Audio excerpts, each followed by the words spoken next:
বন্ধুরা, আজকের এই গল্পে আপনাদের স্বাগতম। আমি ঈশান। আমাদের পরিবারে ছিল মা, বাবা আর আমি। আগে আমাদের সাথে আমার দিদিও থাকত, কিন্তু দিদির বিয়ের পর বাড়িতে আমরা তিনজনই থাকতাম। আমাদের আবাসনটি ছিল একটি ব্যস্ত এলাকায়, তবে পরে বিভিন্ন কারণে লোকসংখ্যা কমে যায়। যদিও করোনার সময় ছিল তখন, তাই অনেকেই বাড়ি থেকে কাজ করত, এজন্য অনেকে গ্রামে চলে যায়। তবে 2021 সালের পরে ধীরে ধীরে আমাদের সোসাইটি আবার চঞ্চল হয়ে ওঠে। বিভিন্ন উৎসব পুনরায় উদযাপন হতে শুরু করে। আমার মায়ের নাম ছিল মাধুরী। তিনি তার নামের মতোই সুন্দর এবং মুক্ত চিন্তার অধিকারী ছিলেন। মায়ের এক অসাধারণ গুণ ছিল, তিনি যে কোনো পরিস্থিতিতে সঠিক সুযোগের সদ্ব্যবহার করতে পারতেন। তার বুদ্ধি ও কথার ভঙ্গি ছিল অতুলনীয়। কিছুদিন আগেই একটি ঘটনা ঘটেছিল যা আমার জীবনে গভীর প্রভাব ফেলেছে। আমাদের সোসাইটিতে একটি বড় পার্টির পরিকল্পনা চলছিল। আমাদের সোসাইটিতে মোট 10টি বিল্ডিং ছিল, আর সবাই মিলে একসঙ্গে এই উৎসবটি উদযাপনের সিদ্ধান্ত নেওয়া হয়। উৎসবটি ছিল নতুন বছর উপলক্ষে। পার্টির দিন মা একটি উজ্জ্বল লাল রঙের শাড়ি আর স্টাইলিশ ব্লাউজ পরে বের হলেন। তাকে অসম্ভব সুন্দর দেখাচ্ছিল। করোনার সময় মায়ের জীবনযাত্রায় বড় পরিবর্তন আসে। তিনি তার শরীর ও স্বাস্থ্যের প্রতি বিশেষ মনোযোগ দিতে শুরু করেন। প্রতিদিন সকালে তিনি হালকা পোশাক পরে ঘরে বসে যোগব্যায়াম ও প্রাণায়াম করতেন। আমি মুগ্ধ হয়ে মাঝে মাঝে দূর থেকে লুকিয়ে মায়ের এই অনুশীলন দেখতাম। অনুশীলন এর সময় মাকে অনেক সুন্দর আর আকর্ষণীয় লাগত, যা আমার মনকে অনেক প্রভাবিত করত। পার্টির দিন মা ও আমি একসঙ্গে অনুষ্ঠানস্থলে পৌঁছাই। আমাদের সোসাইটির সবাই সেখানে আনন্দে মেতে উঠেছিল। মা ছিলেন খুবই প্রাণবন্ত ও হাসিখুশি। তিনি এই উৎসবের মূল আকর্ষণ হয়ে ওঠেন, কারণ মা সবার থেকে অনেক সুন্দর আর আকর্ষণীয় ছিল সেখানে। আর সাজগোজ করায় তাকে আরও সুন্দর লাগছিল। যতক্ষণ না লোকজন আসতে শুরু করল, পার্টির পরিবেশ ধীরে ধীরে আরও আকর্ষণীয় হয়ে উঠছিল। অন্য মহিলারাও দারুণভাবে সেজেগুজে এসেছিলেন। পুরো জায়গাটা আলো আর আনন্দে ভরে উঠেছিল। কিছুক্ষণ পর ডান্স প্রোগ্রাম শুরু হয়। সবাই একের পর এক মঞ্চে উঠে নাচতে শুরু করল। আমিও নিজের মতো করে পার্টির মাঝে ঢুকে পড়লাম। পার্টির এক কোণে গিয়ে আমি এক বোতল পানীয় তুলে নিই। লুকিয়ে লুকিয়ে পান করতে থাকি। এদিকে নাচের মধ্যে একটা মেয়ের সঙ্গে আমার আলাপ হয়। তার নাম ছিল নেহা। তার হাসি আর কণ্ঠে যেন কিছু আলাদা আকর্ষণ ছিল। সে আমার কাছে এসে কথা বলল এবং এক পর্যায়ে আমাকে প্রস্তাব দেয়। নেহা আমাকে বলল, চলো আমার বাড়ি, আমি তোমার পাশে কিছু সময় থাকতে চাই। আমি তখন এমন অবস্থায় ছিলাম যেখানে আমার নিজের উপর নিয়ন্ত্রণ ছিল না। মন চাইছিল কোনো কিছু নতুন করার। আমরা ঠিক পার্টি ছেড়ে বেরিয়ে যাব, এমন সময় আমার মা সেখানে এসে পৌঁছালেন। মা বুঝতে পেরেছিলেন যে আমি কোথাও লুকিয়ে আছি, আর তিনি আমাকে খুঁজতে খুঁজতে ঠিক সেখানে চলে এলেন। মা আমাকে দেখতে পেয়ে থমকে গেলেন। তার চোখে উদ্বেগ আর কষ্টের ছাপ ছিল। তিনি আমার হাত ধরে বললেন, তুমি কি জানো তুমি কি করতে যাচ্ছ? এই পথে হেঁটো না, জীবনকে নিজের নিয়ন্ত্রণে রাখো। মায়ের কথাগুলো যেন আমার ভিতর গভীর ছাপ ফেলল। পার্টির এক কোণে যখন আমি লুকিয়ে পানীয় পান করছিলাম, তখন হঠাৎ মায়ের গলা শুনতে পেলাম। মা আমাকে খুঁজে পেয়ে ডাক দিলেন।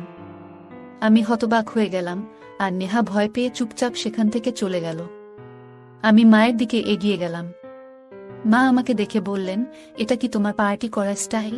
আমি কিছু বলার আগে মা আমার মুখের দিকে তাকিয়ে বললেন, তুমি কি পান করেছ? তোমার মুখ থেকে তো পানীয়ের গন্ধ আসছে। লজ্জা করে না তোমার? আমি মাকে বোঝানোর চেষ্টা করলাম। বললাম, মা, এটাই আমার প্রথমবার। বছরের এই দিনটা একটু আনন্দ করতে চেয়েছিলাম। মা আমার কথা শুনে শান্ত স্বরে বললেন, আনন্দ করো, কিন্তু এমন গোপনে নয়। যদি কেউ দেখে ফেলে বা জানতে পারে, তবে তোমার বাবার মান সম্মান কি হবে? নিজের কাজের জন্য পরিবারের মানমর্যাদা নষ্ট করো না। আমি প্রতিশ্রুতি দিলাম, মা, আমি আর কখনো এমন করব না। সবকিছু তোমাকে জানিয়ে করব। মা আমার দিকে তাকিয়ে বললেন, সত্যি বলতে, সমস্যা আনন্দে নয়, সমস্যা তখন হয় যখন তুমি লুকিয়ে কিছু করো। যা করছো তা সঠিক পথে করো, আর বাইরের কারো কাছে এমন কিছু করো না যাতে তারা তোমার বা আমাদের সম্মান নিয়ে কথা বলতে পারে। এরপর আমি মায়ের হাত ধরে বললাম, মা, আজকের দিনটা নষ্ট করো না। তুমি এসো, আমাদের সঙ্গে পার্টিতে যোগ দাও। মা আমার কথায় রাজি হয়ে গেলেন। আমরা আবার পার্টিতে ফিরে গেলাম। মা ধীরে ধীরে স্বাভাবিক হয়ে উঠলেন এবং অন্যদের সঙ্গে কথা বলতে শুরু করলেন। কিছুক্ষণ পরে লোকজন পার্টি ছেড়ে বেরিয়ে যেতে শুরু করল, কারণ ড্রিঙ্কস শেষ হয়ে গিয়েছিল। তখন মা আমাকে একটি টেবিলের কাছে নিয়ে গিয়ে বসলেন। হঠাৎ মা বললেন, আমিও একটা পানীয় চেখে দেখতে চাই। যাও, সেই কোণ থেকে একটি বোতল নিয়ে এসো, যেখানে তুমি আগে ছিলে। আমি মায়ের কথা শুনে অবাক হলাম। আমি বিস্মিত হলেও বোতল নিয়ে এলাম। মা নিজেই দুটি গ্লাসে পানীয় ঢাললেন এবং বললেন, এই সময়ে আনন্দের মাঝেও দায়িত্বশীল হতে শেখা উচিত।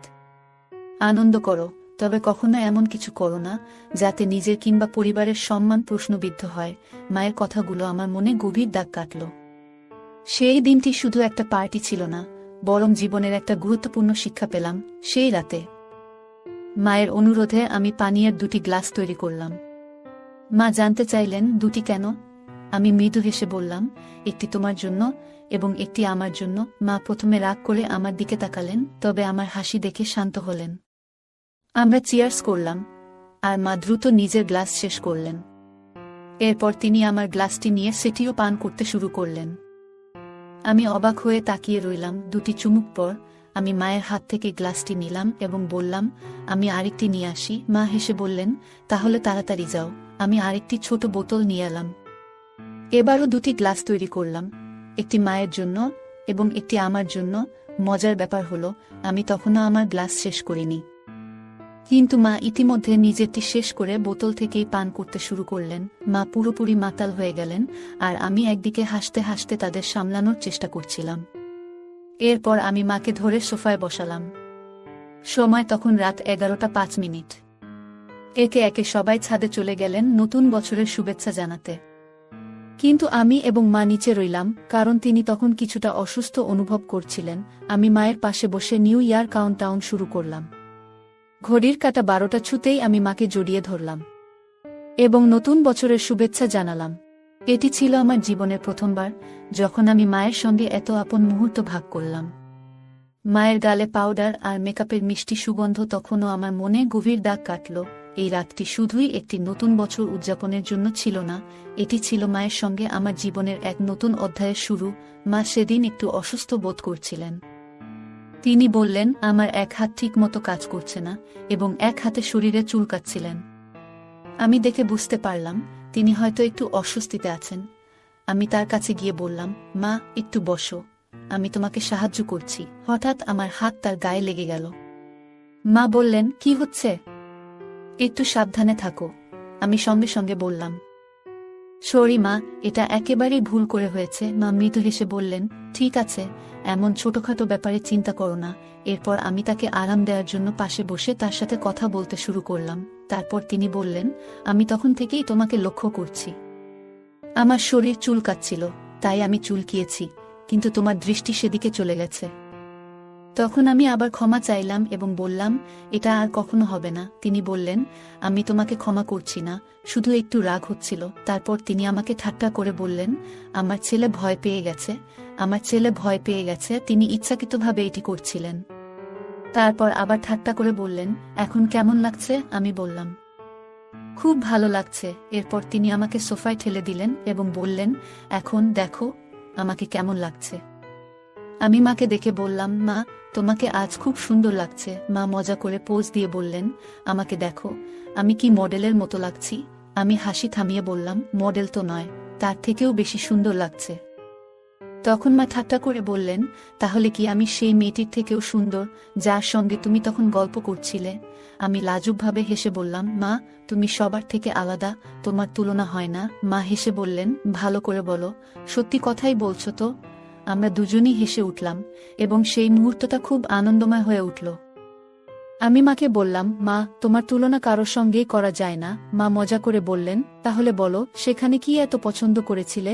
আমি হেসে উত্তর দিলাম, কিছু না মা, শুধু মজার ছলেই কথা বলছিলাম। মা হাসি দিয়ে বললেন, সব ঠিক আছে। আজ রাতটা একটু ভিন্নভাবে শুরু করি, নতুন বছরের আনন্দে মেতে উঠি। তখন আমি মজার ছলে বললাম, তুমি কি প্রস্তুত? মা মজা করে বললেন, আর যদি প্রস্তুত না থাকি? আমরা দুজনেই হেসে উঠলাম এবং সেই মুহূর্তটা হাসি ঠাট্টায় ভরে গেল। রাতে মা বললেন, তুমি কি সত্যি আমাকে সারা রাত এভাবে ধরে রাখবে? আমি মজা করে বললাম, হ্যাঁ, কেন নয়? তিনি হেসে আমার গালে মৃদু চিমটি কেটে বললেন, তোমার তো সবসময় তাড়াহুড়ো থাকে। আমি তাকে সান্ত্বনা দিয়ে তার ঘরের দিকে নিয়ে যেতে শুরু করলাম। তিনি হেসে নামমাত্র বাধা দেওয়ার ভান করলেন, কিন্তু তা ছিল মজার ছলে। ঘরে পৌঁছে আলো জ্বালিয়ে তিনি বললেন, এখন কি করব বলো?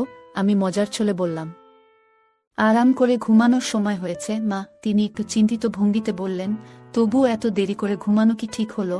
আমি হাসি মুখে বললাম, আজকের রাতটা বিশেষ মা, একটু মজা করলে ক্ষতি নেই। আমরা দুজনেই হেসে উঠলাম, আর সেই মুহূর্তটা আনন্দে ভরে উঠল। তখন সে বলল, কিন্তু আমার তো জানা থাকবে, পরে যদি খারাপ লাগে।